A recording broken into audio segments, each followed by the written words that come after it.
Afternoon to all of you. It's my pleasure to welcome all of you to this exciting webinar on the opportunities in Swiss and Europe market for value-added textiles and apparel.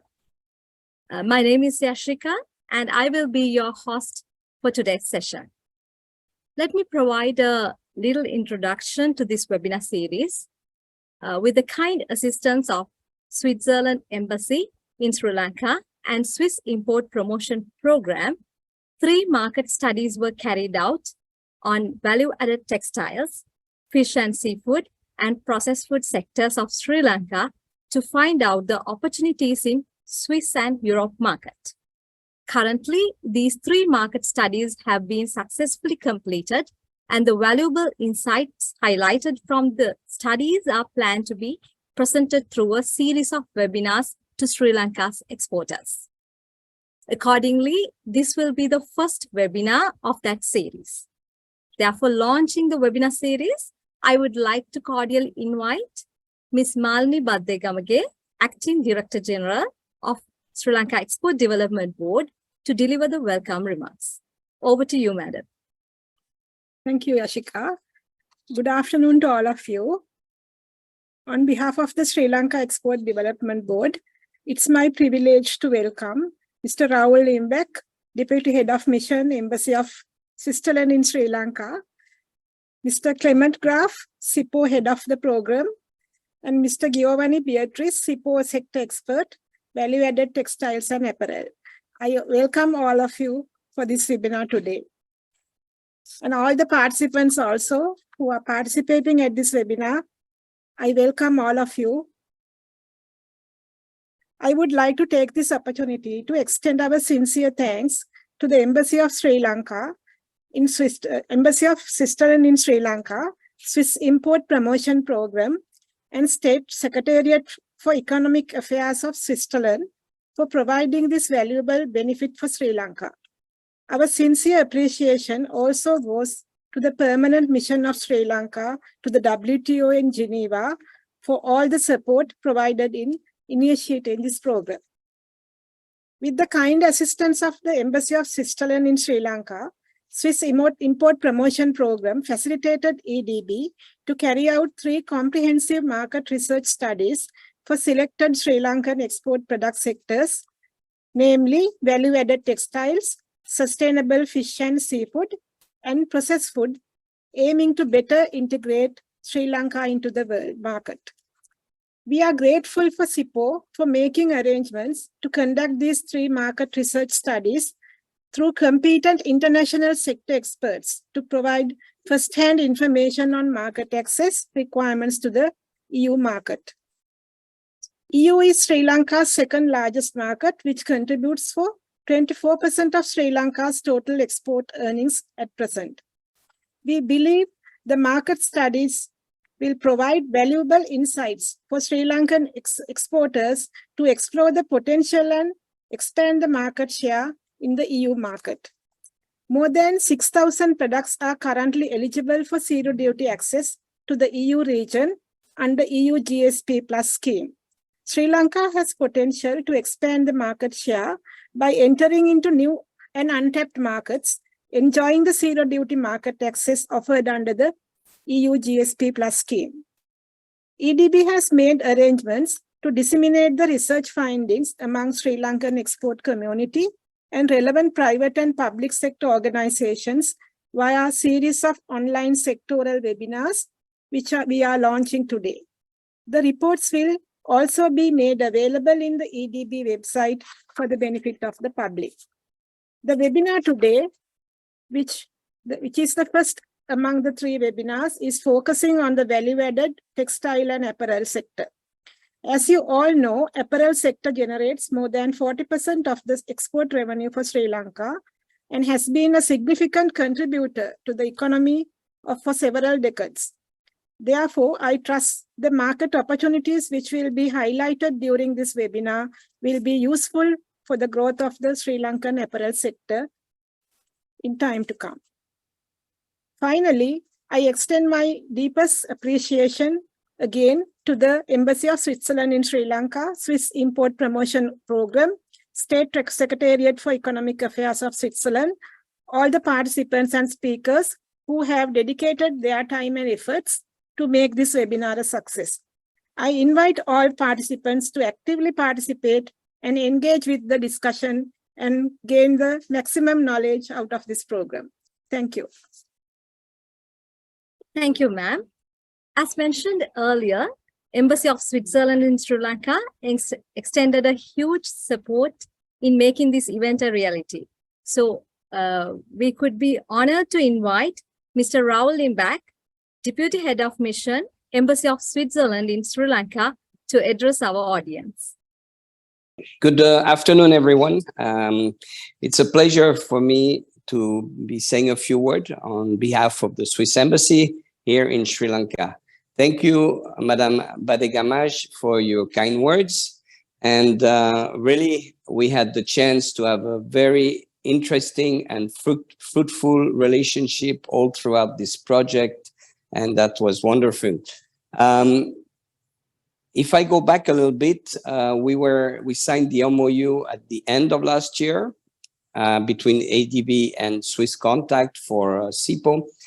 And the Swiss side really is pleased that we got this chance to come at that time with this opportunity, because I think Sri Lanka needed such a study. And I think those markets that we are starting to discuss today with the textile and apparel, but which will go on with the other sector, is really coming at the perfect time for when the industry of Sri Lanka is looking for more exports to markets. So I'm very pleased with the result, and I'm glad that today we have a good audience to listen and to share with an expert, Giovanni Beatrice, who is here and who has worked on this study, and will have an answer to all the questions you might have. So feel free to really ask questions, and it will be, I'm sure it will be answered to your expectations. I want to express here special thanks, as I said, to the team at ADB, which was very proactive, and it's been really a pleasure for the member of the team of the embassy to work with you, very effective throughout the project. And the same goes for our team at SIPPO, to Mr. Clement, who's with us today, but also to his team, who was very active in this. The embassy truly hopes that these studies will help the different business actors with us today and during the other two seminars that we will have, webinars that we will have, to reflect on their strategies to penetrate or increase their share of exports towards Switzerland and other selected European countries. So without further ado, I'll pass back the microphone to Yashika. Thank you very much and have a pleasant afternoon or morning for Switzerland. Thank you, Mr. Raul. Swiss Import Promotion Program, which is known as SIPPO, facilitated Sri Lanka Export Development Board under their ad hoc support to non-SIPPO countries within the framework of its Economic Development Corporation to conduct these 3 comprehensive market studies. Without the support of SIPPO, this project will not be a reality. So I would like to invite Mr. Clement Graf, SIPPO Head of Programs, to speak a few words on this initiative. Over to you, Mr. Clement. Thank you very much for your kind words, Yashika. Yes, SIPPO is one of the trade promotion tools in the toolbox of SECO, the Swiss State Secretariat for Economic Affairs. As you pointed out, SIPPO is active in 11 countries throughout the world, and we have this specific, what we called component 3, this tool that allows us to work also with non-SIPPO countries. So it was a great pleasure for us when we were contacted by SECO to set up this project. There was an administrative part to get all the legal conditions set to be able to work. But for that, I would like to extend also my sincere gratitude and thanks to the Swiss Embassy, to Raoul and his team, who have helped in a very efficient way to facilitate that process. So big thank you on that side. Also, of course, I would like to extend my thanks to the Export Development Board of Sri Lanka.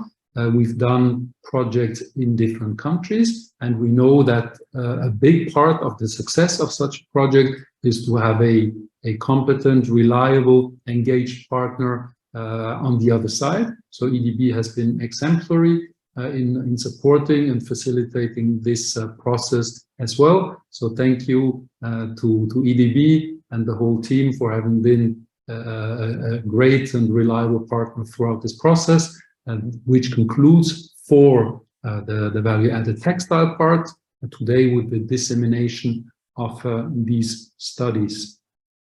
Thank you also, of course. SIPPO is a Swiss organization with representatives in 11 SIPPO countries, but SIPPO would not work efficiently and be able to perform without a worldwide network of consultants that support us, sector experts, country experts, one of whom we have today with us, Giovanni. He has done many projects with us, and I'm also very grateful, of course, to be able to tap into that network of global experts. And I'm very much looking forward to Giovanni's contribution today to this webinar. So I would like to conclude with handing back to you, Yashika, and also express again, it's been a pleasure to work with EDB. It's been an honor for us to contribute to inclusive economic sustainable growth in Sri Lanka in a very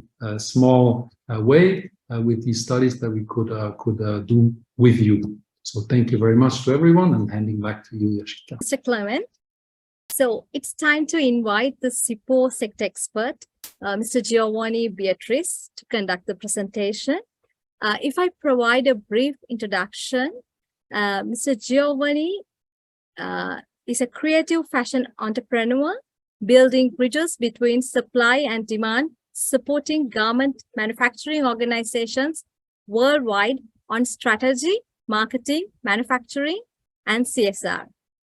He is currently active in Myanmar, Moldova, Belarus, Ethiopia, Morocco, both for government and private sector. He collaborates with resilient and he collaborates with retailers and brands on sustainable global sourcing. He is an innovator with a focus on the implementation of original market developments and opportunities into existing organizations to create a competitive advantage. So before handing over to Mr. Giovanni, let me remind you some formalities during the webinar. We highly encourage active participation and engagement from all the participants throughout the webinar. You can raise questions from our expert using the Q&A feature available in the bottom of your screen. And also there will be some questions directed to you as polls, and you can click on the correct answer for multiple answer questions. And if it is an open answer question, please use the chat feature in the bottom of the screen to type your answer for them. So it is time to invite Mr. Giovanni to conduct the presentation. Over to you, Mr. Giovanni. Thank you, Yashika. Let me start with sharing the presentation. Thank you, everybody, and I'm happy to be here. Thank you, Yashika. Thank you, SIPPO. Thank you for the introduction. And I would just like to tell a little bit about my background. I've been in manufacturing for 25 years. I've manufactured for retailers and brands in the EU. And as you might know, Holland is a trading country, and that's also where I started. I've done production in countries like Bangladesh, India, China, and in 2013, actually by coincidence, I was requested by a Dutch development organization called CBI to do a presentation in Myanmar And that was actually the launch of my company Forward in Fashion. And currently we are a platform of consultants. And I think our strength is that we are involved in both the manufacturing side. So we currently work in different countries like India, Egypt, Ethiopia, Jordan, Morocco, Tunisia, but we also work on the EU side of the business. So we advise companies, as these are hectic times, a lot of companies need advice. And I like to build bridges, that's correct, because everything I do is always with a commercial perspective in mind. So let me tell you a little bit more about that.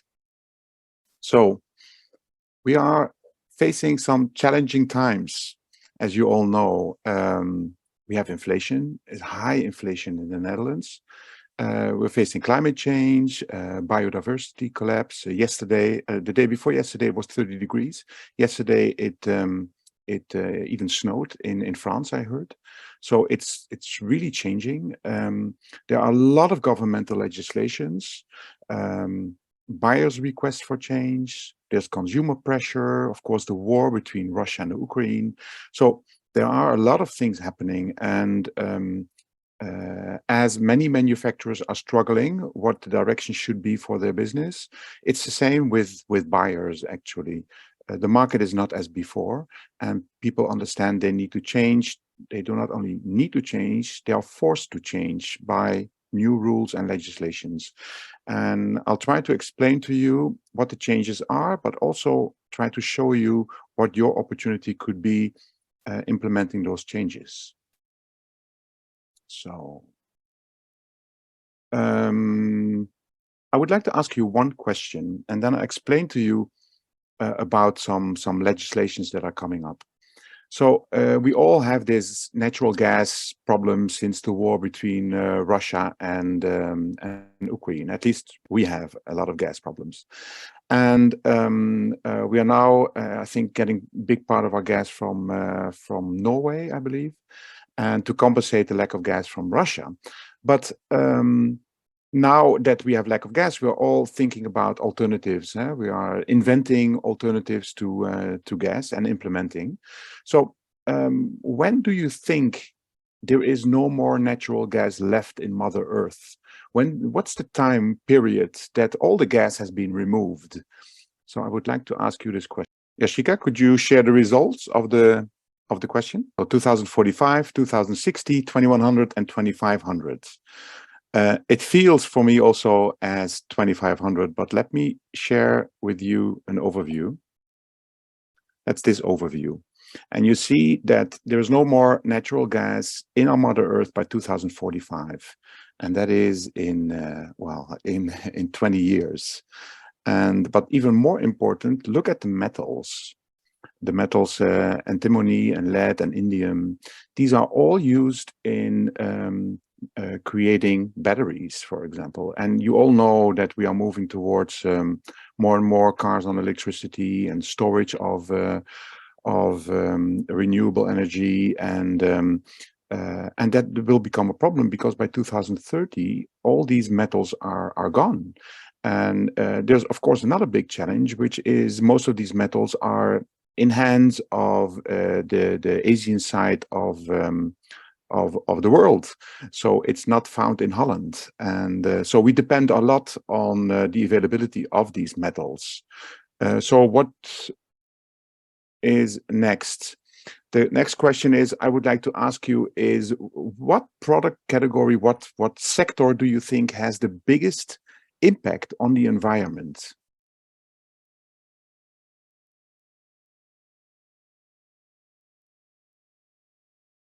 Okay, let's have a look at the results, Yashika.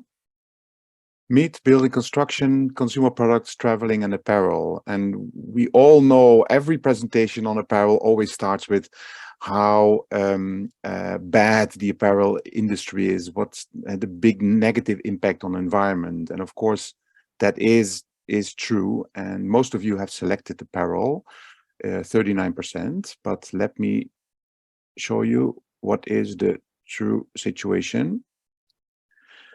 Consumer products has the biggest impact. Our laptops, the products we use day to day. And of all these 7 sectors, apparel is the smallest one. It is still big. Don't get me wrong. The negative impact on environment, so the chemicals we use in manufacturing apparel do harm the environment a lot. But consumer products is the number one.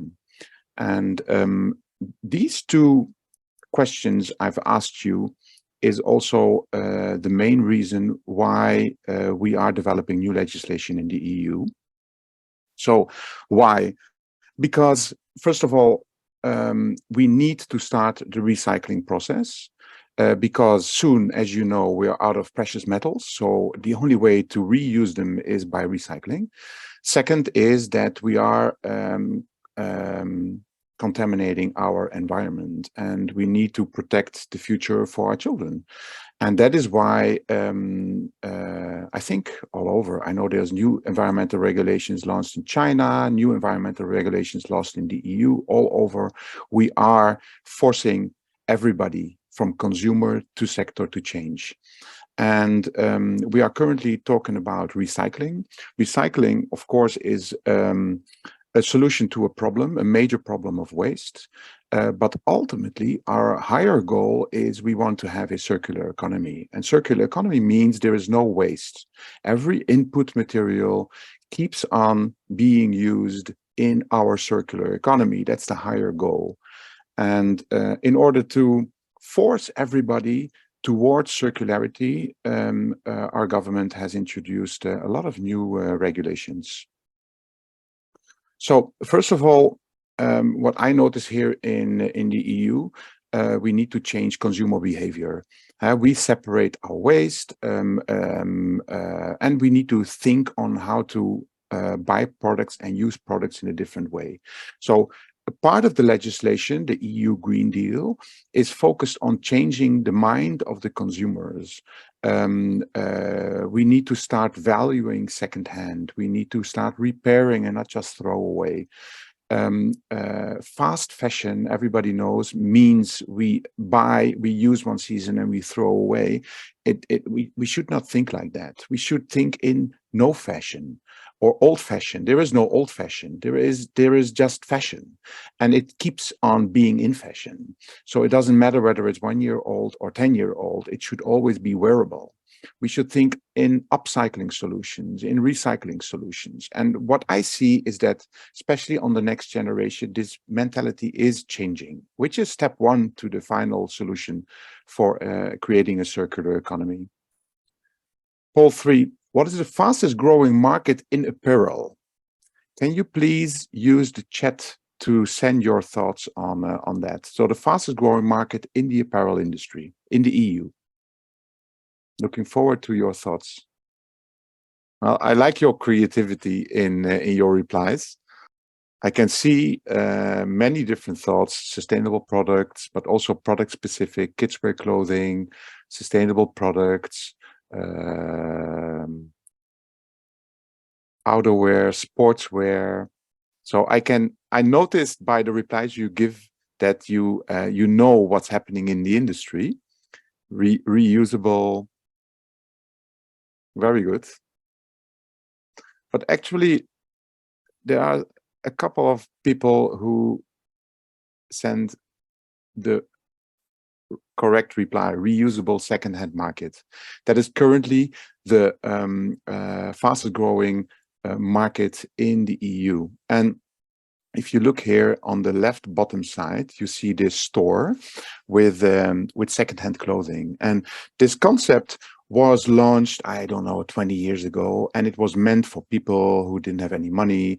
And so if you had stuff that was still okay, then you could give it to these stores and they would sell it for little money to people in need.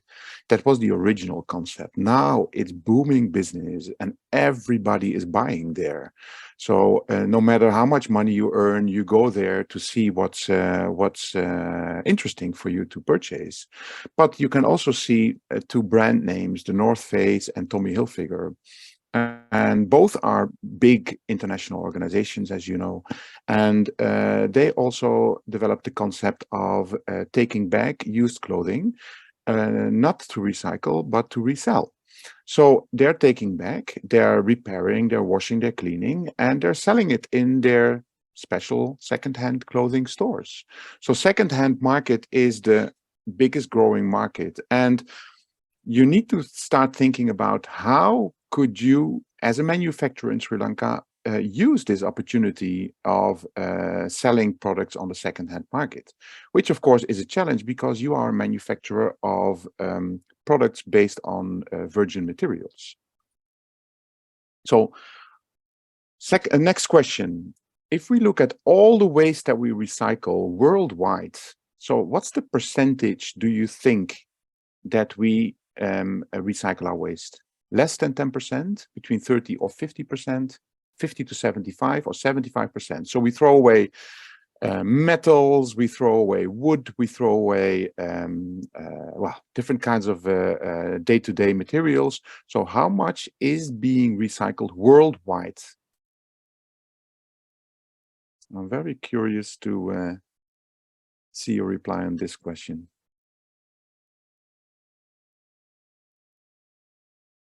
So less than 10%, between 30 or 50, 50 to 75, or more than 75%. How much are we recycling?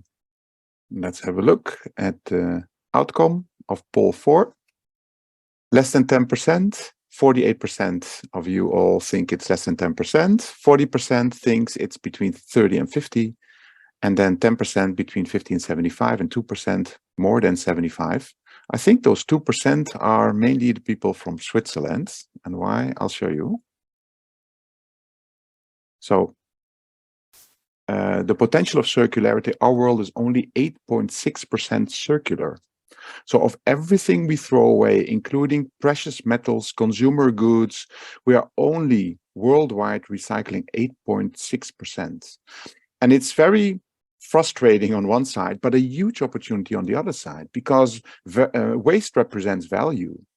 And we have purpose for waste, and the purpose for waste is growing. And some countries have a big purpose for waste. And we need to start focusing on the recycling industry more. And that's where a big opportunity lies. And let me explain to you more in detail. So have a look.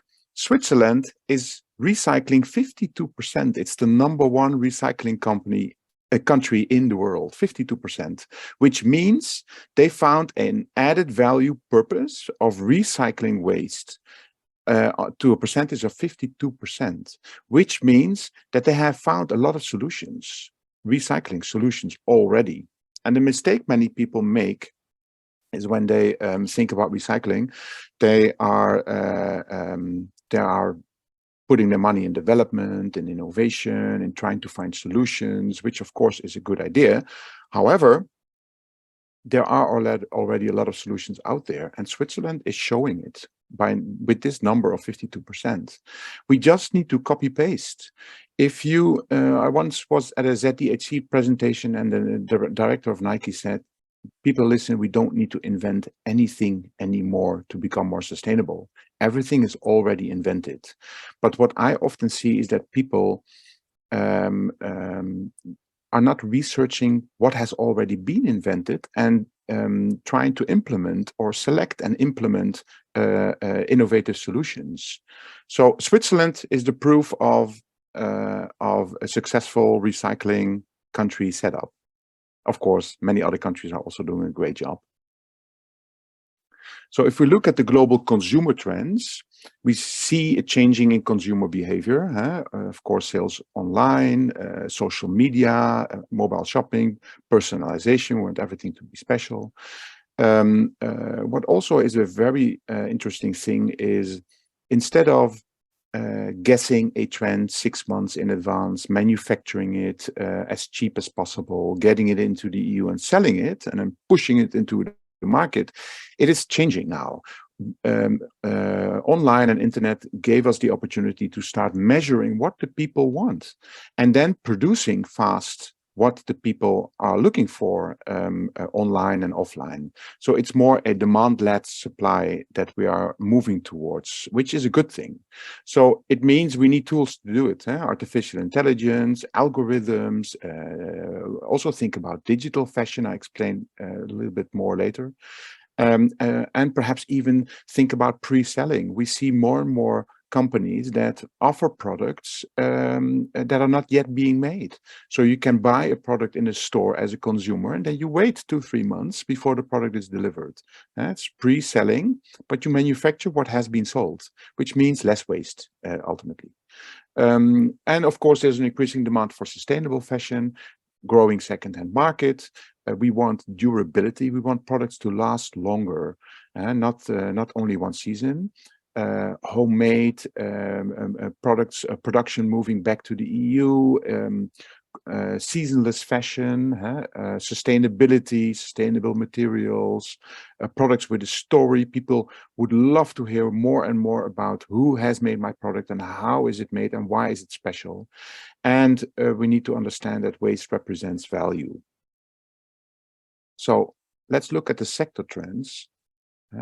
Everybody, looking at it from an EU perspective, we want things to become circular instead of linear. The manufacturer must not only focus on manufacturing and delivering and then manufacturing new again, but also taking back, finding a new purpose for the products that are secondhand, so post-consumer waste.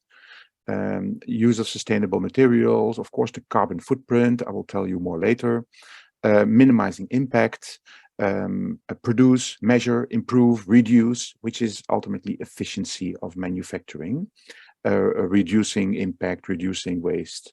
Then, of course, innovation, artificial intelligence. We all have heard about ChatGPT. I will tell you a little bit more later. 3D designing, which is focused on reducing the costs of manufacturing, making things also more efficient. Why should you have a sample, a physical sample to confirm the fit? You could also do it online. Digital fashion, that's an interesting one. Blockchain, we need to measure. Biodegradable materials, so materials without impact that can be dissolved within the environment in let's say 3 months instead of 30 years. Then production, we're talking about reshoring.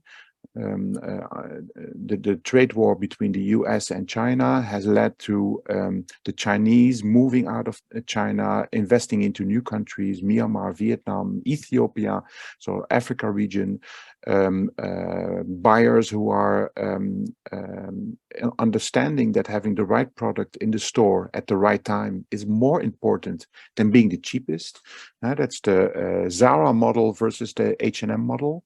Zara is focused 60% with their production in the proximity of Spain, so in countries like Morocco, for example, and Turkey. And because they want to be able to move fast, to measure the trend, and then within 6 weeks, have in the store what the people want. That is manufacturing what the market wants. H&M is focused more on being efficient, producing far away for the cheapest price as possible. If you look at the results, the profitability of both organizations, you see that Zara is more profitable as H&M. So apparently the concept of having the right product in time in the store is more important than being cheaper. Automation, we see automated factories. We even see fully automated factories. A shoe factory in China, a shoe factory in Germany, Adidas factory, a t-shirt factory in the US, fully automated. Digitization, which means measuring.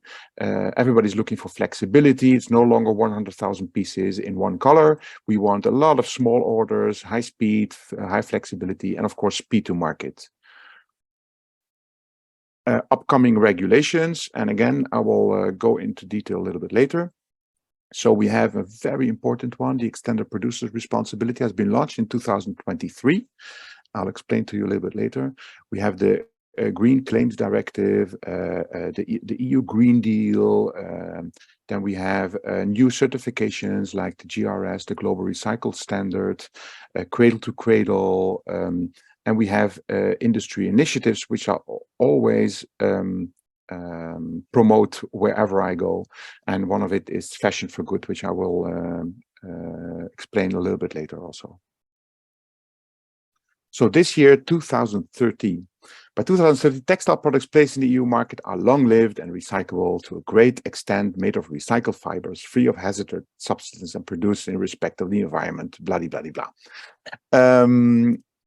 Have a good look at this text, because this text is the start of a transition, of an industrial transition, of things that need to change, that are forced to change. It's no choice. This is what we all, led by our government, need to do, and we are looking for factories that are able to comply to these new legislations. And that is what you need to realize. You as a manufacturer, you need to change along with this bigger goal. If you do not change, then there is no future.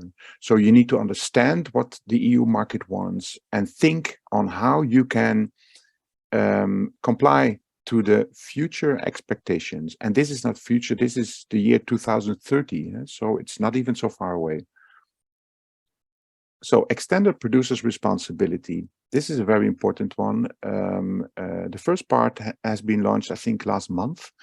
It means that the one that imports the goods into the EU. So I'm CNA and I import apparel into the EU and I sell it to the EU. I will be responsible for the post-consumer waste.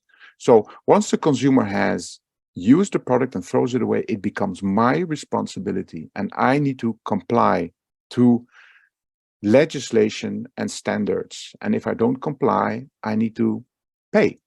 So how do I solve this big issue? Because this is a big issue for many, many companies. And of course, it all starts step by step by step.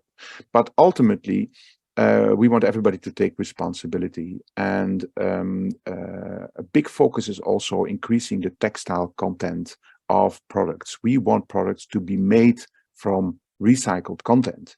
So one way to solve this issue is by focusing on recycling.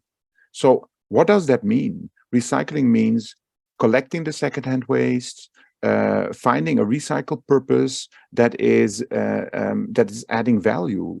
Ultimately, burning a secondhand product is no longer an option.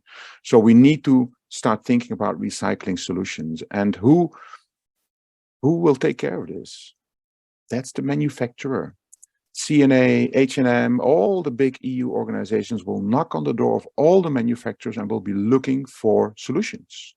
So you need to start preparing for that. It starts actually in the design phase. When people are sourcing materials, when manufacturers are sourcing materials, or when you are investing in developing your new collections for next season, only looking at our past sales or what the customer, the mood board of the customer is no longer sufficient. You need to think about what is the second life of my product. So I have a dress. I developed this dress, but this dress is made of a material that is easy to recycle. It's not a mix. It's not a polyester mixed with cotton. It's 100% cotton. It's a long stapled cotton. So once I get it back, I can turn it into curtains. This is an example of the other way around. So this girl made from curtains a dress. But this is how we need to start looking at designing. We need to think about what's the second life of a product, because the customer and you need to have a solution in your supply chain that that offers the customer the possibility to recycle after use by the consumer. And this is one way, and I will show you some more examples. So one solution could be turning a dress into a curtain. And you all know that curtains and carpets have different requirements than products worn on the skin. So shrinkage and pilling and chemicals, it's a little bit different for curtains and carpets, and which makes it more easy to develop new products made from post-consumer waste. And what I always say is, it doesn't mean you need to start manufacturing curtains and carpets, but at least think about possible collaboration between you and other sectors. The solution is not always making a t-shirt from a t-shirt, but the solution is also to be found cross-sector, and I will show you some examples. So we need to think about creating new ecosystems. Don't invent, don't invest in new inventions, but see who's doing what. Sit together with other people, with other sectors, with innovators, with recycle companies, and talk about possible solutions. Together you're strong. And this is one example. They made these coffee cups from coffee waste. So how amazing is that? The core, I did a small research on what happens to the core of an olive, and they turn it into a biodegradable leather. So the inside of an olive is turned into biodegradable leather used in the shoe manufacturing industry.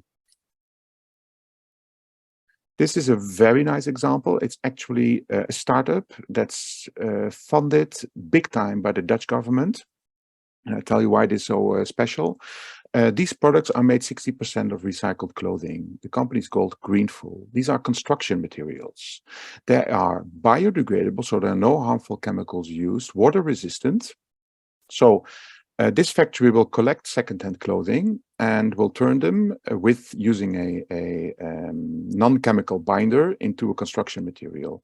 So let's say after 10 years of using this construction material on your rooftop or as isolation of your company, your walls, you no longer want them. You don't like the color black anymore. So you give them back to the company Greenful, and they will recycle it and make, again, new panels, perhaps with an imitation wood finish or a different color, and you can buy them again. This is an example of a fully circular manufacturing setup, turning waste into a product that has no end. Actually, this product is endless, and that's what we all want. So the solution for recycling, making a t-shirt from a t-shirt, is a very difficult one. We have a lot of limitations still, but making a construction material of a t-shirt, that's already possible, and that's how we need to think, collaborate with other sectors. So if we look at who's already doing recycling, as I told you, don't try to invent yourself. My apologies for the overview. It was a copy paste from Excel that I made, but these are recycling companies. These recycle companies, there are 33 in total. They recycle post-consumer waste. And you see they are spread out in many different countries. Unfortunately, there's no Sri Lanka recycling company, but there should be. And these manufacturers all found solutions how to create value from post-consumer waste, so secondhand clothing. And they are supplying the industry.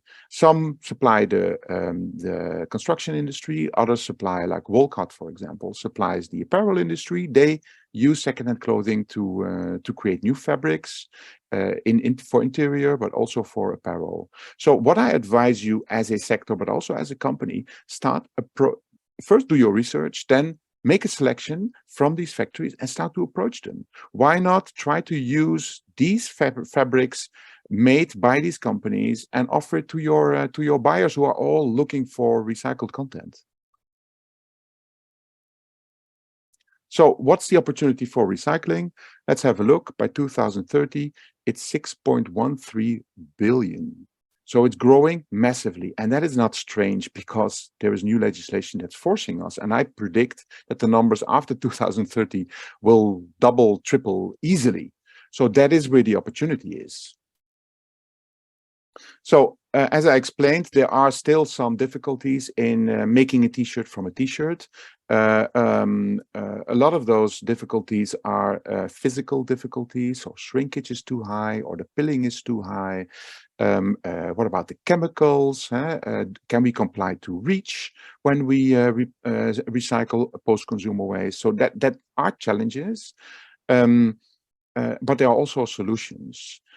Important thing is that we start to research what's already out there and think about how we can improve and how we can use it.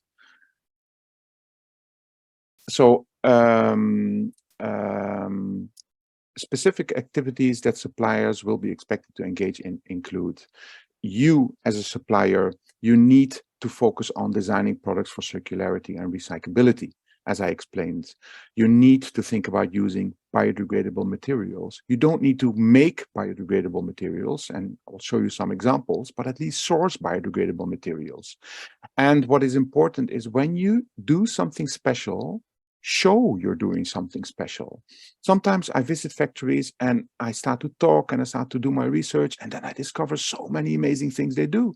And I said, but why isn't this on your website? Why don't you have a hang tag or any kind of presentation showing how special you are?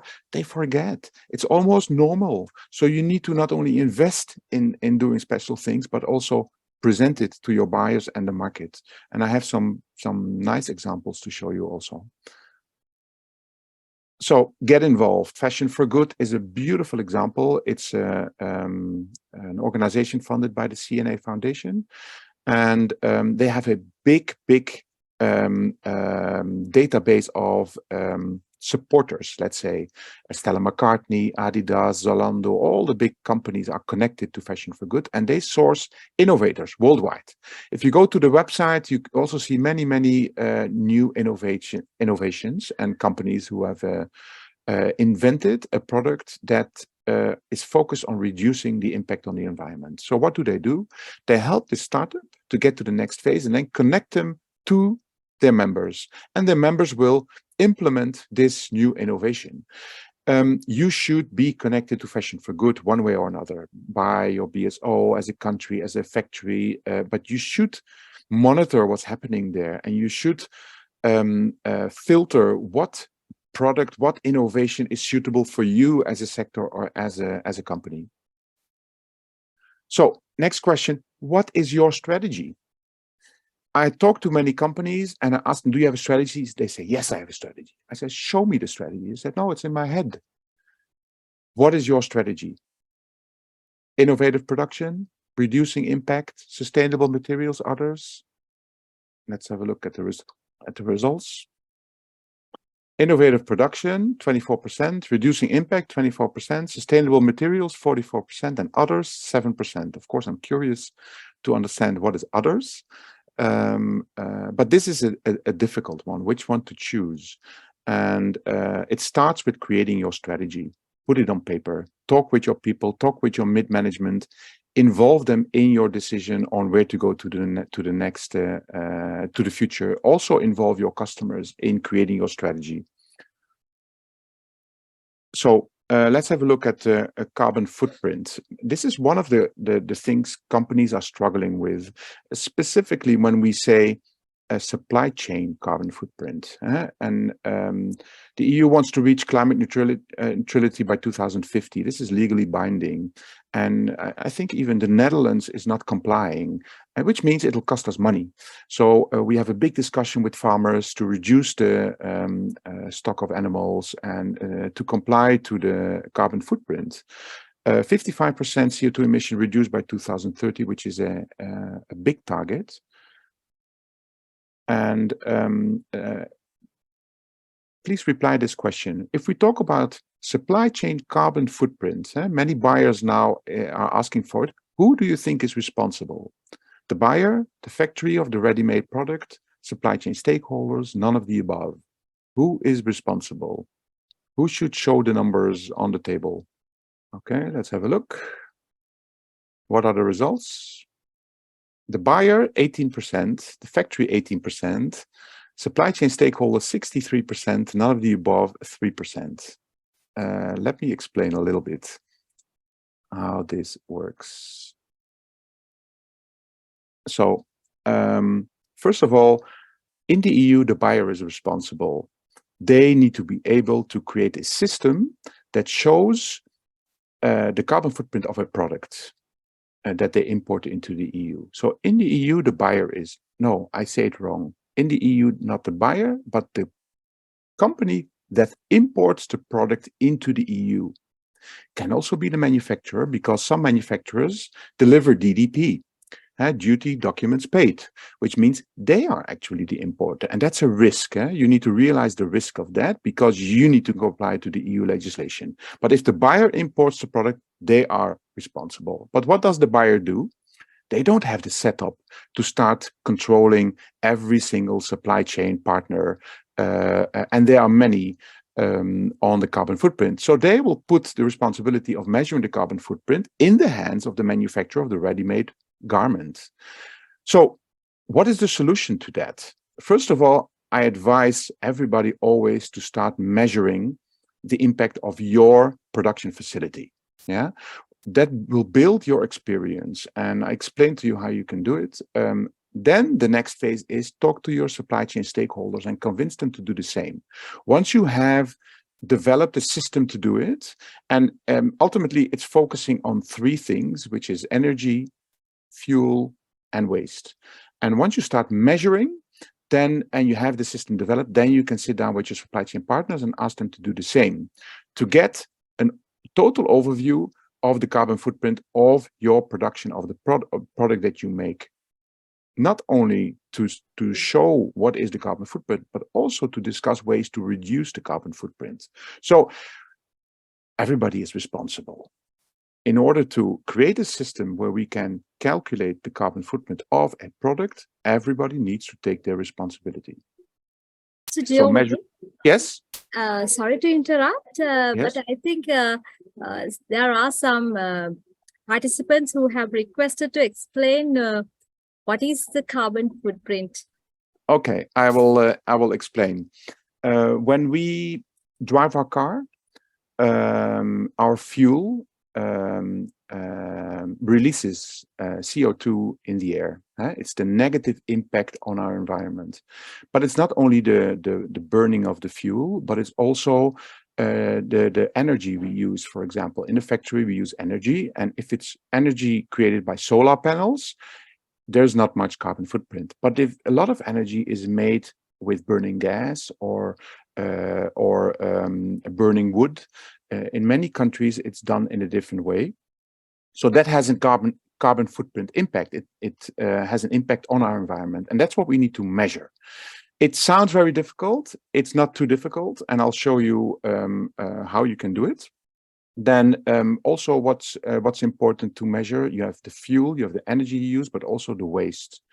Your cutting waste, for example, might be burned. And if you burn your cutting waste, then it releases CO2 into the environment. So you need to measure it. Yeah? And if you measure these three things, so the energy you use, the fuel you burn, and the waste you dispose of, then you are able to calculate your carbon footprint. And if you make 100,000 pieces a year and your carbon footprint is 100,000, means that the carbon footprint for one product is 1. Yeah, you can go into a lot of details calculating your carbon footprint, because this is just the carbon footprint of a manufacturer of products. But if we talk about the entire supply chain, measuring the carbon footprint, it can become very complicated. And I give you an example. The farm who grows the cotton, yeah, they have machines working on the land, so you can measure fuel, but they also use chemicals, for example. And those chemicals are purchased in China and with air transport moved to the country where the farmer grows his cotton. So that's also a carbon footprint impact. So you can go really into depth in measuring your carbon footprint, which a lot of people find very, very difficult. And my advice always is to start looking at your own factory. Measure how much energy do you use? How much fuel do you burn for transportation of your goods, for transportation of your workers, and what is happening with your waste? Look at those three things first, and then measure. And then you have, okay, let me switch to this. slide, you have online tools that can help you to calculate the carbon footprint. And I show you why this is so important. And this is the reason why it's so important. It's called carbon taxes. We are being taxed. As a country in the EU, we are being taxed for our carbon footprint. So the higher the carbon footprint, the more tax we need to pay. So if we import products into the EU and we dispose of those products and it has a high carbon footprint, then we need to pay a lot of money. So we don't want that. Next to that, there's also talk, there's not yet a legislation, of creating a carbon footprint personal tax, which means that we pay taxes in the Netherlands. But it's possible if tomorrow I'll take the plane to visit Sri Lanka and then I come back, I'll get a blue envelope from our tax department in Holland saying, we noticed that you have visited Sri Lanka. Your carbon footprint was 10 visiting Sri Lanka because you used the airplane. You need to pay €100 tax on the flight you made. So personal carbon footprint taxes is also something that's being talked about. And that is why it's so important to reduce the carbon footprint. And how do you start with reducing the carbon footprint? Is by measuring. And you can imagine that when you are a supplier of a product and you can say, listen, my carbon footprint is 5, and somebody else says, my carbon footprint is 15, the buyer says, oh, I go for 5. He doesn't initially ask about price, but he asks about the carbon footprint. That's where we're going to those measurables. I hope it's clear on the carbon footprint. There's a lot of online information also. Again, it's about energy, it's about transportation and waste management. These are the 3 key elements you should start measuring. How much energy do I use? How much fuel do I use? And what happens with my waste? And then you can calculate your carbon footprint. So let's move on to sustainable materials. I saw in the poll that a lot of you are already, your strategy is to use sustainable materials. What does it mean, sustainable materials? Sustainable materials are materials, you all know perhaps those PVC bags, they call it the white flour in Africa because it's spread out in the environment. They take, I don't know, 200, 300 years before they dissolve. And often it turns into microplastics, and the microplastics are eaten by the fish, and we eat the fish, so it's very bad for our health. We don't want that. We are looking for replacements of oil-based materials, and we prefer the materials to be made from soya or beans or any other natural material, which means that once it's used and it's being thrown away, it dissolves within 2-3 months in the environment with 0 impact. That is sustainable materials, and there are many. So if we look at sustainable materials, the company in the Netherlands, Modint, has made this sustainable materials matrix. What is good? It's difficult. I mean, is organic cotton better than recycled polyester? It's, I don't know, it's very difficult. So they made this overview to understand what is better, and it all has to do also with carbon footprint, for example. So this is a good guideline that if you want to focus on sustainable materials, look first at this overview and focus on the best ones. So these are some plant-based raw materials. Of course, cotton, organic cotton. We have products made from pineapples. We have kapok, for example. It's a natural replacement for cotton. Bamboo is a very interesting one. It takes CO2 out of the air. It can grow up to 1 meter per day. So it's fast growing, and we can make fabrics from bamboo. Hemp, so pineapple, there are many sustainable materials out there. Important you start sourcing, using it, and offering it to your buyers. This is an interesting one. These are 2 companies, Pond Polyester and Aquaflex, and they developed a product. I cannot call it polyester because it's not polyester. It's made from natural material, natural content. It's biodegradable, and it can replace the polyester bags we have seen. And I offered this to a company in Egypt, and he said, no, I cannot use it. I said, why? He said, because sometimes the products are kept in storage longer than 3 months, and then if the bag dissolves, then it's no use. It doesn't work like that. The way it works, that once the bag is thrown away and it comes in contact with rain and oxygen, etc., then it dissolves. So you can pack your products and keep it in these biodegradable bags, and it is protected for longer than 3 months. So no worries about that. And especially the company Aquaflex, who produces these products in Vietnam, has a lot of varieties on biodegradable packing materials, which is a very good step forward to becoming more sustainable as a manufacturer. This is a second example, a pineapple collection. Pinatex is a company that makes materials from pineapple. They make shoes. Nike makes shoes of it.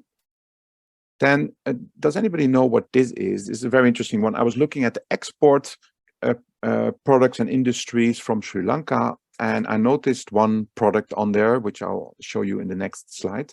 And this sweater is made from that product. It's a natural product. It's made from coconuts. And I've seen that Sri Lanka is a big exporter of coconut. So this is a nanolose sweater created from the company's tree-free rayon fiber. And it's coconut. It's made from coconut, biodegradable. So you can even, for example, talk to this company, get them into Sri Lanka, and discuss how you can use the waste from the coconuts to create your own fibers in Sri Lanka. So next question, what will be the main sourcing drivers? Every buyer has ways to select new factories. So what are the main sourcing drivers?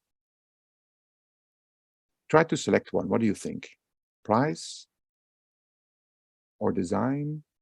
Okay, let's have a look at the outcome. Unfortunately, I see you can only select one, but it should be more. But let me see what you've all selected. Can we have a look at the selection? Price is one. That's an interesting one.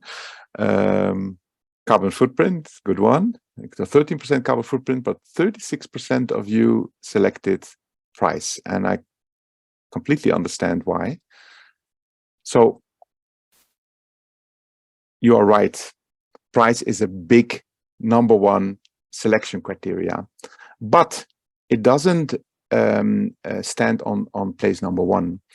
I always say the first thing you sell is your organization. You need to be certified. You need to be special as an organization. You need to have qualified merchandisers. You need to have a quality inspection structure in your factory. You need to have an on-time delivery of 97%. So your organization is the first thing you sell. However, that is changing. More and more, and as I explained to you, the carbon footprint will be one of the top selection criteria, and no longer, fortunately, no longer initially the price. Of course, the price always remains a selection criteria. Yeah, some buyers just cannot pay 20 euro for a t-shirt. They are looking for a t-shirt for 5 euro. Yeah, it can be 6, can be 4, but that's their target. So price will always be, no matter what segment, price is always a selection criteria, but the priorities change. And I predict that one of the top priorities will be your carbon footprint. So it's important to show your carbon footprint, but also things as speed to market, as I explained, having the product in the store at the right time is very important. People are looking for flexibility. They are looking for nearshoring solutions. And there's an example in Spain. There are some Spanish factories who have design offices in Spain, and they make 300 to 600 new styles every month with a design team and a sample room in Spain. And then Zara selects and buys, and then they arrange the fabrics and arrange the manufacturing, and within 6 weeks, it's delivered to Zara. So now also Chinese are investing in the same setup in Spain to service the Inditex group. So speed to market, you might think that, well, we in Sri Lanka, we are not able to, but by creating collaborations between you and, for example, a Spanish collection development organization, you can. So you need to think on what is important for the buyer. And I predict sustainability, carbon footprint, speed to market will become the main selection criteria. So how to expand in a changing market? Develop a strategy. As I explained, I see many companies have a strategy, but it's in their mind. And then I ask, what is your strategy? It's what the customer wants. It doesn't work like that. What is important are your values first. What do you think is important? It's not what the buyer thinks it's important, it's what you think is important. That's where everything starts. You started your company with a reason. Identify your values. Then look at market requirements, then look at market legislation, market trends, sustainability. You need to write it down. If you need to want to have a clear vision and involve your management and create clear directions, you need to write your strategy on paper. It's a dynamic document. It can change. One thing I wanted to highlight is many people want to enter new markets and they look at what market has the biggest imports on outerwear. Then that is my market. It doesn't work like that. First of all, if Spain buys a lot of jackets, it doesn't mean they're all sold in Spain. Inditex is one of the biggest imports, but they sell throughout Europe. So looking at the numbers, you could think Spain is an interesting country, but it's actually not representing the Spanish market. So what I always recommend is, besides your regular business, try to look at niche markets, because the niche market of today is the mainstream for tomorrow. Innovation as internet and new innovations on sustainable materials, new sustainable brands start today, and they're struggling, but tomorrow they're doing the volumes. And the best way to get a continuous business with a good client is to grow hand in hand. So look at the niche markets. So different customers, different service level. We need to understand that if we have, it's difficult to work with large retailers. They have high requirements, it's small margin, you need to be highly efficient, compliant. It's difficult to work for an H&M. Of course, it's not impossible, but you need to be ready for it as an organization. It needs to be a strategic choice. Online has a different service level. We have so many online platforms that are selling, and they measure. And the part of the success is because they're able to measure. So they place a test order of 250 pieces, they measure within 1 week, and then they place the volume order because they know I will sell red and not blue. And so you need to be able to manufacture 250 pieces and then 3,000 pieces. So you need to be ready for that as a factory. A brand has a different service level. A brand wants a factory who can make their SMS, their salesman sample, in actual fabric, even if it's only 20 pieces. They want to be able to place orders for 50 pieces and 5,000 pieces. So it has a different manufacturing setup to service brands. Traders, yet again, they are focused many times on price, and they want product development and sourcing. So if you investigate and research your market, clearly identify the target customer and make sure your factory setup is compliant to the requirements of the target customer. What I notice in many countries is that there's a big problem with service level. Everybody knows how to manufacture, but not many people knows how to sell, how to get maximum profit margin, how to give optimum service. That's very difficult. And we see changes in that.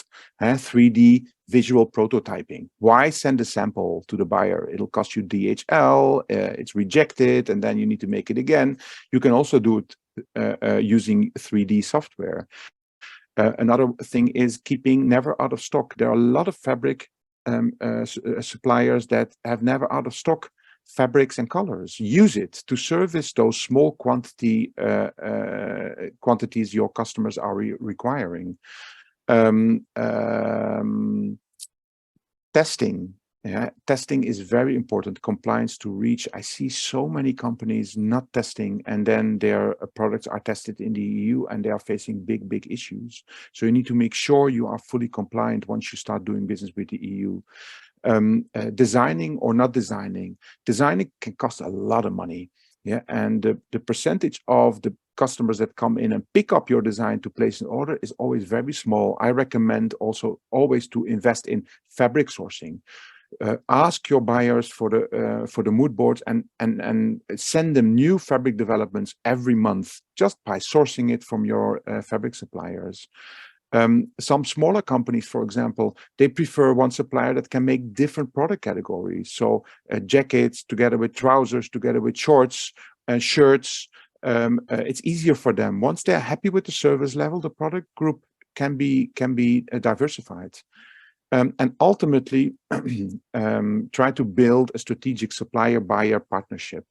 It's easier said than done, but as long as you sit around the table with only the buyer, it will remain a buyer-supplier relationship. You need to step up to talk to the management, understand the strategy of the management, build your relationship with the management, and take your responsibility, which means that you need to know about the market, you need to know about the sales result, the challenges of the buyer and the organization, about the strategy of the organization. That's how you change from being a factory in becoming a strategic partner.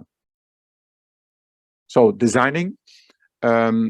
This is the three designs here in denim is a collection developed by G-Star.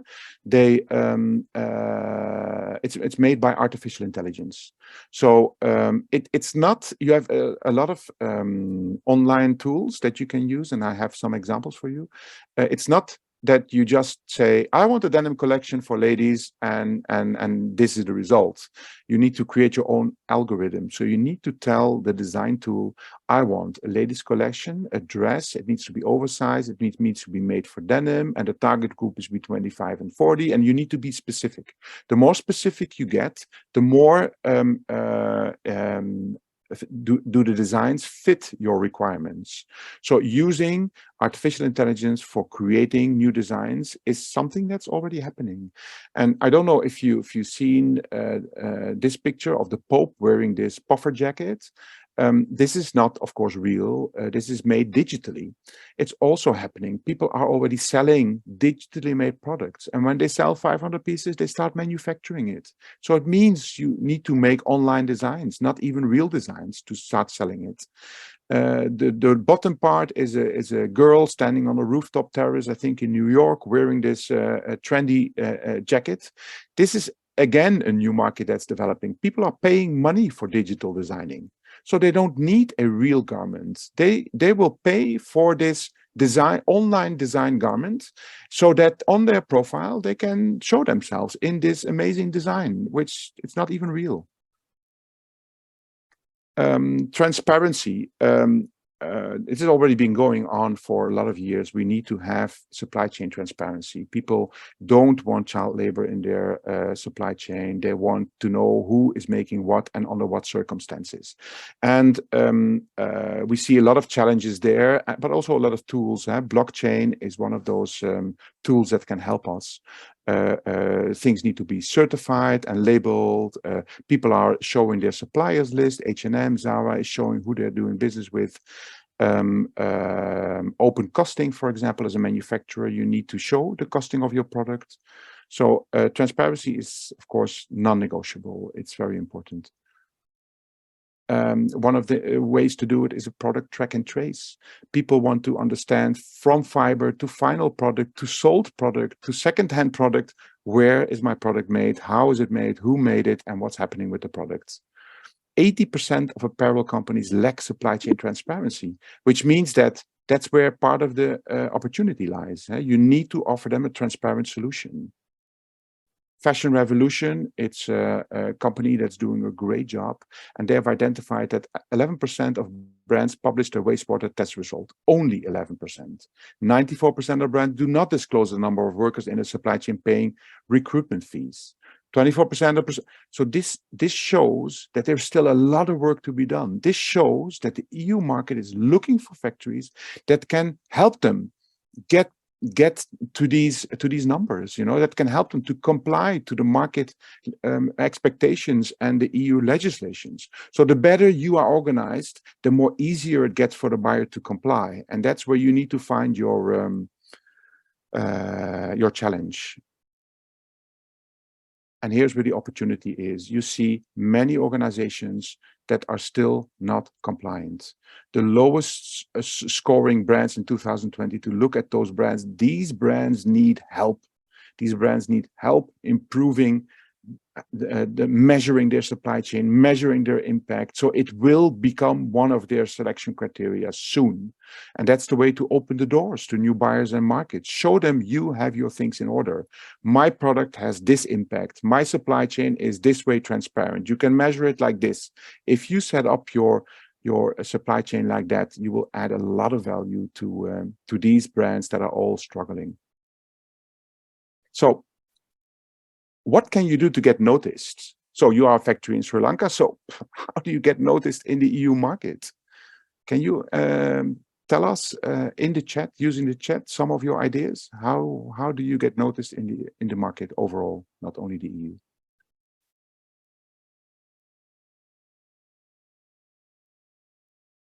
What do you do? Are you joining fairs? Or do you have a sales team in Europe? Or do you make calls? Do you send emails? What do you do?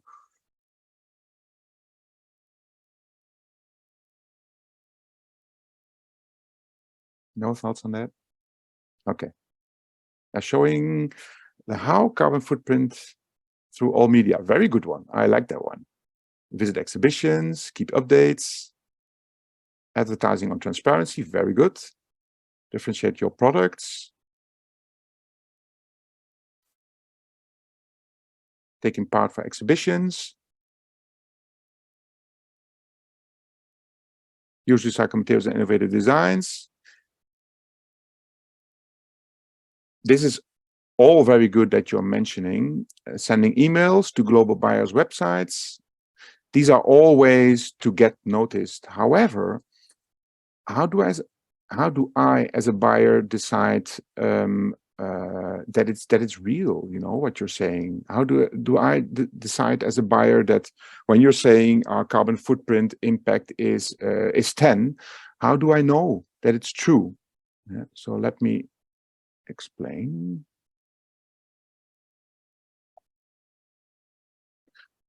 Promote and sell your sustainability. Your story adds value. Use product storytelling. Use company storytelling. Use social media. Create consumer awareness.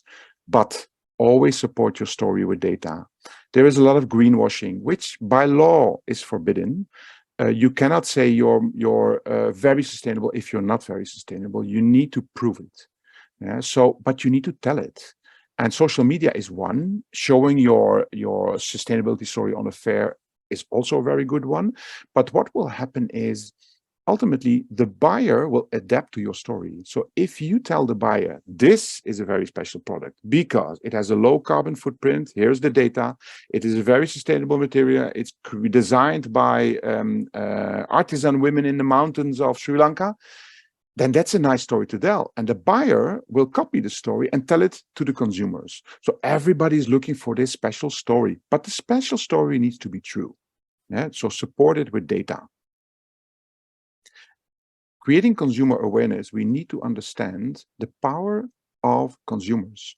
When there was the corona, there is one manufacturer in Bangladesh called Mostavis. Perhaps you've heard of him. And he has become the face of the industry. He's talking about all kinds of problems and challenges and opportunities the Bangladeshi industry has. So when Corona happened, many companies started to cancel orders, leaving everybody with huge problems, orders that were already manufactured, fabrics that were already on stock. So one of those companies was Primark, and Mostavis did not accept. So he has a big consumer follower, I think, I don't know, 1 million people, something like that. And he started to complain. He said, Primark has canceled on these orders. So what is sustainable about this?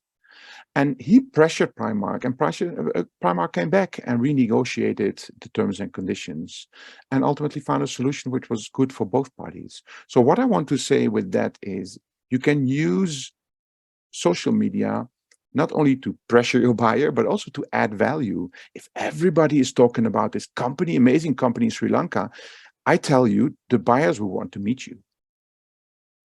Invest in your online promotion. So some examples. Maas Holding, perhaps you all know about Maas Holding. It's a very impressive company from Sri Lanka, doing an amazing job, and they do beautiful things also on sustainability, and they share it. If you go to their website, innovations, they tell everybody about what they're doing. They're selling their story, and I tell you, you can find this story with many other retailers that are manufacturing with Maas. Yeah, making fashion last. So they really tell a story that that makes the buyer understand that they know what they're doing. They know what is being required by the EU market, and that's a very important selection criteria for doing business. So innovations, they show that they are up to date. Of course, we also have some EU examples. Mud Jeans, for example, they don't sell jeans, they lease jeans. So you can pay a monthly amount, you can buy your jeans, but you will never become the owner of the jeans. You give it back and then you get a new one. It's a very, very impressive way of selling jeans into the market. They recycle it in Tunisia. People Tree, they tell about this sustainable product. So just imagine you have sourced some nice sustainable products. Then you need to target these companies. And a very good way to find these companies is using Zalando. Zalando is an online platform, and all these amazing stories you can find on the platform Zalando. So start your research there. So moving towards sustainable manufacturing, we need to realize that manufacturing is changing. This is a nice picture, right, of this future factory. Well, actually, it's not a future factory. It's already there. This is a factory based in Holland. And they are using materials. They grow the materials for making their products. It's a small scale. They don't make any profit, but in 10 years they will. And in 10 years, they will be huge. And just imagine that you have no people in the process. So I often get the question, but how do the people earn their money? Their skills change. They become maintenance people for the machines, or you know, the skills of the people. Government will invest in education. People will develop hand in hand with the industry. So we talked about data. What is very important is collecting data, and everybody does it, but many do it very small scale.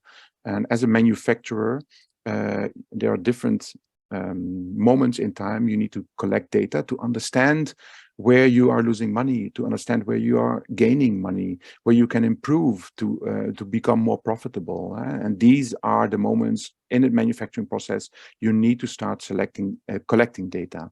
One of the important ones also customer sales data. At one certain point, I was CEO of a Chinese manufacturing unit with 3,000 workers. And we had 60 customers, and I collected data, and I did not only measure profitability, but I also measured impact on the organization. You know, the small companies, the small customers are often the headache customers, and we tend to service the headache customers because they have so many requirements, and then under-service the good customers, the easy customers. So I said bye-bye to 15 customers, and everybody was saying, are you crazy? But what happened was that at the end of the year, we had the same turnover with 45 customers because we were able to increase our service level. We had more time to service the good customers. So measuring is really important to create an efficient manufacturing setup. And it can be using an Excel sheet, it can be using an online tool, ERP system, can be done in different ways, does not need to be very complicated. I think many of you heard about ChatGPT. I want to challenge you. We are all using Google, and we are very used to using Google. But if I Google introduce Giovanni Beatrice, Google will come up with 10 websites where somewhere is mentioned Giovanni or Beatrice or Giovanni Beatrice, right? He will not introduce Giovanni Beatrice to me. That's where ChatGPT is different. If I will say to ChatGPT, introduce Giovanni Beatrice, it will create an official introduction. And the more information I give ChatGPT, it's a free online tool, the better the introduction. So if I say, introduce Giovanni Beatrice, a sector expert in the apparel industry, it will tell this amazing story about this amazing guy called Giovanni Beatrice with his huge experience in the apparel sector. So use it to your advantage. You can improve the ways you communicate. You can improve the ways you research. You don't need a sector expert if you have ChatGPT, honestly, but you need to be open for it. These are some online tools that are really helpful for designing. Please have a look at it. I'm just trying to monitor the time here because I think I'm way over time. But the presentation will be shared and look at those online tools. My life motto is wherever there's change and wherever there's uncertainty, there is opportunity. Change equals opportunity. And we live in a time where there is huge change. Identify the change and create an opportunity. That is my presentation. Does anybody have, will be shared. Also, if you have any questions, then you can always drop me an email and be more than willing to reply. Anybody has a question on ChatGPT, for example, or carbon footprint or anything else? Yes, Ms. Giovanni, I think most of our participants has requested the presentation because only few of one company has participated for this webinar, but they can share that presentation with the other teams and go through it and take these valuable insights for their strategies. Okay. Well, if anybody has any question, please share my contact details, Yoshika, and of course I will share I see here one question about certifications. I think that's what they mean. Yes. What are the top 3 certifications? Well, some questions come in. So Yes, on certifications, what is important is, again, your strategy. Let's say you target UK, US, and EU. In EU, one of the most required certifications is BSCI. It's a social certification. But in the UK, it might be SA8000. In the US, it might be REP. Certifications are expensive. So in your strategy, I always say, try to focus on one country first, comply, and then focus on a similar country. For example, Italy and Spain, Norway and Sweden, Germany and the Netherlands. That way you can minimize your certifications and reduce costs. Of course, we have different kinds of certifications. The GRS is a recycle standard, is an important one, taking in consideration the new legislation. So it all depends on your target country. Do your research, target your country, look at your buyers, and then choose your certification wisely. What is... Also, there is another question. Yes. Another question. What is your overview of exciting market condition in UK, Europe, and US? What is your overview of existing market conditions in the UK, Europe, and US? Okay. Many people are focused on the UK. There are some big brands, but it depends a lot on trade agreements. So if your trade agreement after the Brexit has changed to your advantage, then focus on the UK. What I often do is of course, I look at country, but what I explained earlier also, Spain is an amazing country if you look at the import data, but actually it are a couple of companies that are selling throughout the EU. So Spain might not be interesting, but those companies can be interesting. So what I would do is look at a country where you feel comfortable from an economical perspective. Italy is different from Germany. Yeah, you need to comply to the way they work. Look at the economical development of the country. Italy is not doing well economically. well, in fact, all countries are struggling, but Germany is doing better. That's another way to create a selection criteria. Then look at what kind of handwriting, do they like natural fibers or synthetic fibers? Do they like jackets or only t-shirts? So you need to look at the collection they're selling and the handwriting, and then decide whether you are able to do business with a country or not based on those criteria. Also look at, of course, the history. Don't switch countries. Once you do business with Italy, don't decide to easily drop Italy and go to Scandinavia, because it takes a long time to open new countries and new customers. Better to focus on your existing business, expand, maximize, for example, by product diversification, and then go to the next country. Grow as an oil stain, but don't grow as different spots. Don't target different countries.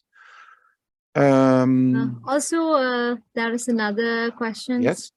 You was talking about sustainable production. Any word on sustainable marketing? Sustainable marketing. Yes, sustainable marketing is connected to greenwashing. You see a lot of companies tell this amazing story about how they create these amazing products, but in fact, they don't have the capacity to really verify whether it's true or not. They just copy paste the story the factory tells them. So sustainable marketing is very important, but you need to be able to prove that what you're telling is the reality, and not just telling a nice story to tell. So sustainable marketing will help you to build your relationship with consumers, with the market, and get attention from the buyers. For sure, very important. Another question on the current trend. Is upcycling a trend in Europe? It's not a trend. It's actually a way to use the waste problem we're having. We try to add value to the waste that we have by creating a chair from a denim trouser. And this is very labor intense. And the waste problem is in Europe. So we will most probably manufacture this chair in Europe made from a denim trouser. So it's just a solution, and it's an interesting solution because waste represents almost no value. We have too much waste in apparel. So everybody that wants to buy it buys it for almost nothing. Of course, if the demand for waste increases, the value of waste increases, and then these upcycling solutions will become less and less. That is what I predict. Mm-hmm. And another question about the materials sector, actually. Do you think there is a good market for natural dyes? Oh, there's an amazing market for natural dyes. Don't forget that sometimes you can be too early. Yeah, the challenge with natural dyes is the color spectrum and the complying to the expectations and the physical expectations of buyers. So, for example, color fastness, you need to comply to the natural dyes. But if I were a company, I would add natural dyes to my standard development. I would implement them in my collection permanently. And then one more question. What are the EU government organizations that offer investment help to improve sustainability and circularity? I think that they are offering if Sri Lanka could tap into those linkages, I think. We have one very interesting organization. It's called RVO. RVO. I will put it in the chat. I think .nl or .com, but you will find it. It's an organization that has a lot of money. It's a governmental organization, and they invest, but they invest in 90% in Dutch entrepreneurs that want to invest in Sri Lanka. So let's say I want to invest in Sri Lanka to start developing eco dyes. I can knock on the door of RVO and get money to invest in Sri Lanka. So it's not possible. You need to research. I heard there are some exceptions. For example, the company I showed you, Greenful, this construction material company, they're actually not from the Netherlands, but they decided to build their first factory in the Netherlands. So RVO is funding them to build a factory in the Netherlands. So there are ways to tap on the funding RVO has to offer. Okay. As you mentioned, some digital fashion things. Yeah. I think this question also related to those things. What is marketing opportunity for apparel IT solutions? Automated shortest label design and auto data extract tools in Europe to save material to reduce carbon emission to the environment. Well, there are already a lot of solutions out there, and I mean, there is a big demand for sure. What you need to ask yourself is if you, as a Sri Lanka-based company, should target the EU market or not. It will be complicated because we have many EU companies having a similar product, unless your product is unique, of course. If I would be an IT company focusing on the carbon footprint, measuring the carbon footprint, I would sit down with the manufacturers in Sri Lanka, help them. And once you have one proof of concept, you can go to the next one, you will grow automatically. So creating software solutions for the EU market is for sure doable. If you really want to target it, I would suggest cooperate with EU-based IT companies and do it together.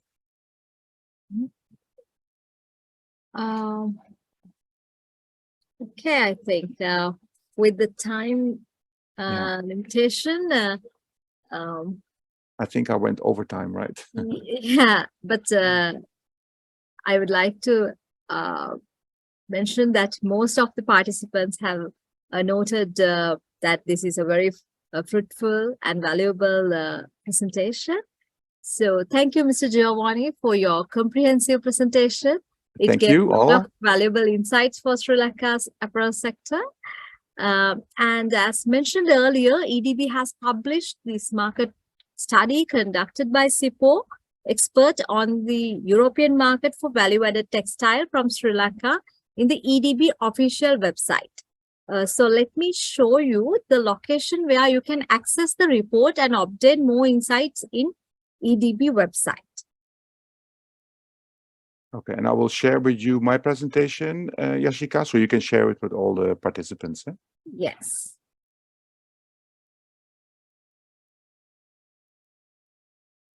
So this is EDB official website, srilankabusiness.com. When you go to this website, this is the homepage. As we wish to highlight this presentation to our Sri Lanka exporters, you have to click on this for Sri Lankan exporters tab and explore export market. There you can get market profiles. When you click on that, you will come to a page like this. In the bottom, you can browse by sector. There we have the heading Apparel. When you go to that page, this market study has been published. This is the market study.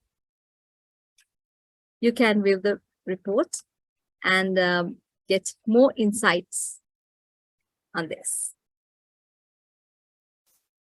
This is the report you can view. So we hope you will go through the presentation and the report we have already published and get those insights, valuable insights to your businesses. With that note, we have come to the end of the webinar. So my sincere thank goes to the Embassy of Switzerland in Sri Lanka, Swiss Import Promotion Program, and State Secretariat for Economic Affairs of Switzerland for providing this valuable benefit for Sri Lanka. And I would like to thank all the panelists and Mr. Giovanni for making this wonderful presentation for us. Moreover, I would like to appreciate the active participation of all of you and hope you gained valuable insights from this webinar to develop your export businesses. Thank you for your time. And